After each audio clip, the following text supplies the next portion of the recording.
И под аплодисменты всех присутствующих форум объявляется открытым. Бүгінгі шарада қатнашучыларның саны 1000-нен артық 50 ұйышма үзенең хезмәтен тәкъдим итә. Менә мәсәлән, әлеге робот иң катлаулы һәм авыр төгәл эшләрдә кешеләрнең хезмәтен җиңеләйтергә сәләтле. Игътибар итсәк, анда менә шундый шәркәләр куелган һәм алар беркайда беркетелмәгән. Аның никадәр төгәл булуын менә шуннан да аңларга мөмкин.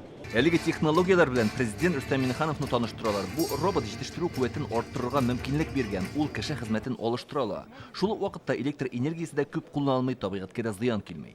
Бу установкалар кулланылар заводларда нефть, газ, химия, металлургия, бүтән промышленный объектларда инде. Күргәзмәдә катнашырга Россиянең сәүдә сәнәгать министры урынбасары Михаил Иванов килде. Ул республиканың бу өлкәдәге эшчәнлеге белән аерым таныша. Ачылыш тантанасында Рөстәм Миңнеханов билгеләп үткәнчә, Татарстан энергияны сакчыл куллануга зур игътибар бирә. И у нас добрая традиция проводить вот такое большое мероприятие, выставку. Прекрасная такая площадка, она своеобразная. Здесь и бизнес, здесь и регион, интересы региона, все это совмещено. Реализация принципов энергоэффективности.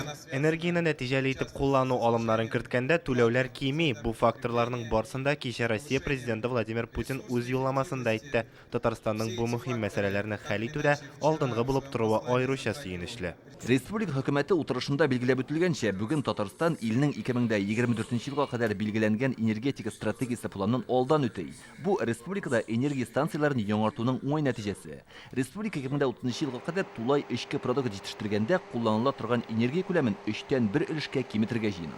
Максатчан эшләгәндә 2024 елга 24,18% булачак. Тулаем региональ продуктның энергия сыйдырышлылыгы кимү пандемия вакытында энергия ресурсларын шактый аз куллануга бәйле. Форумда мисаллар белән таныштылар. Әлмәт районында соңгы 5 елда энергияны сакчыл куллану программасы буенча судан файдалануны 17%-ка, электр энергиясын 28%-ка киметә алганнар. Было принято решение. Без махсус комиссия булдырдык һәм андагы белгечләр бюджет оешмаларына барып исәп-хисап җиһазларын тикшерде, анализ ясадылар. Нәтиҗәдә 12 миллион сум акча янга калды.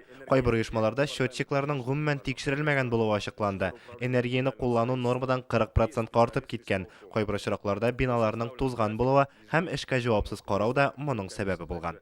Президент Республики Татарстан Рустам Нургалевич Миңнеханов. Бүген форумда Рөстәм Миңнеханов Магадан өлкәсе башлыгы Сергей Носов белән төбәкләр арасындагы мөнәсәбәтләрне ныгыту буенча фикер алышты. Үзара хезмәттәшлек турында килешүдә имзаланды. Халыкара форум иртәгә төгәлләнәчәк. Илдар Сафиуллин, Рамзил Гарипов, Яңа Гасыр каналы. Көтелмәгән кунак көттереп кенә интернет челтәрләренә дә килеп җитте.